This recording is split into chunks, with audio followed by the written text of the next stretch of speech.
नमस्कार दोस्तों। तो चलिए आज हम समझते हैं टेक गुरु सीपी में आप सभी का स्वागत है। आज हम लोग फाइनेंशियल टिप्स सेकंड में कुछ और समझने की कोशिश करते हैं। जैसा मैंने पिछले एपिसोड में बताया था कि एक्सपेंसेस का रूल होता है 50-30-20। 50% इसेंशियल आइटम के ऊपर, 30% डिस्क्रिशनरी आइटम के ऊपर और 20% सेविंग होना चाहिए आपके पूरे इनकम का। पहला आइटम था जो 30% का आइटम था, 50% का आइटम था जो कि एक्सपेंसेस और इसेंशियल आइटम्स थे। अब उसके लिए इसेंशियल आइटम्स में यदि 50% में किस आइटम के ऊपर कितना खर्च करना चाहिए, एक मैं यदि एक छोटा सा बजट दूं उसके अब आपके 20 पर डिपेंड करता है कि उसमें से परसेंटेज में आगे पीछे हो सकता है। इसके अंदर जो लिस्ट ऑफ एसेंशियल आइटम्स हैं उसके अंदर food, rent, education, medical bills. मान लिया आपका मंथली इनकम 15,000 रुपया है तो 50% आपका होता है 7,500 रुपया। उसके अंदर 10% हम फूड के ऊपर, यदि 3 मेंबर हैं तो फूड के ऊपर खर्च कर सकते हैं, लेकिन उसमें से मिनिमम 6,000 रुपया, मैक्सिमम 15,000 रुपया तक का आइटम अमाउंट होता है नॉर्मली 3% यदि है तो।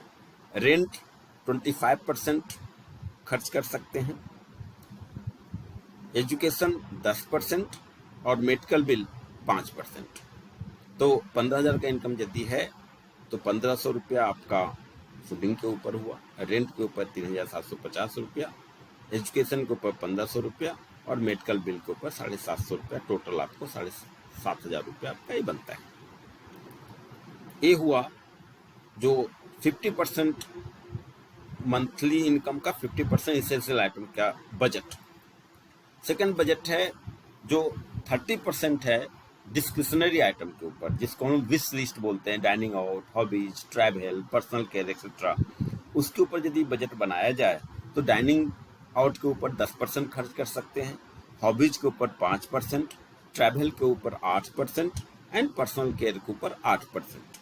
नॉर्मली ट्रैवल में हम मंथली नहीं जाते हैं तो हम लोग 8% अलग कर करके ईयरली हम 1 या 2 ट्रैवल कर सकते हैं। उस केस में आपका जो यदि 15,000 इनकम है तो 30% जो है बनता है 4,500 रुपये, जिसका आपका बाइफिकेशन हमने है उसको आपको दिया एक्सपेंसेस का। और थर्ड जो आइटम जैसा मैं बताया था कि 20% जो होता है वो सेविंग होता है। Saving means storing it safely so that it is available when we need it and it has low risk of losing money value। इसका मतलब कि भी आप उस अमाउंट को आप सेफली कहीं रख रहे हैं जिसमें उसमें लो रिस्क होना चाहिए कि भी उसका वैल्यू डिक्रीज नहीं होना चाहिए। तो 20% मैंने बताया था। यदि आपका लाख रुपए का इनकम है तो 20,000 रुपया, 15,000 रुपया का इनकम है तो 3,000 रुपया आपका 20% सेविंग में आपको आना चाहिए। अब आते हैं कि सेविंग्स एंड इन्वेस्टमेंट में क्या अंतर है। जैसा मैंने बताया कि saving means storing it safely so that it is available when we need it. हम उस अमाउंट को ऐसे जगह रखते हैं जब भी जरूरत हो तो वो अवेलेबल हो और उसका रिस्क जो है लूजिंग मनी, मतलब वैल्यू घटने का रिस्क सबसे लो। लेकिन इन्वेस्टमेंट का मतलब ये होता है, investment comes with risk. Investment जब करता है तो रिस्क के साथ आता है, but also the potential for higher return. लेकिन उसमें रिटर्न की क्षमता या पोटेंशियल ज्यादा होता है। तो सेविंग्स वर्सेस इन्वेस्टमेंट को नेक्स्ट एपिसोड में और अच्छी तरह से हम लोग इसको समझेंगे। आज के लिए इस एपिसोड में इतना ही।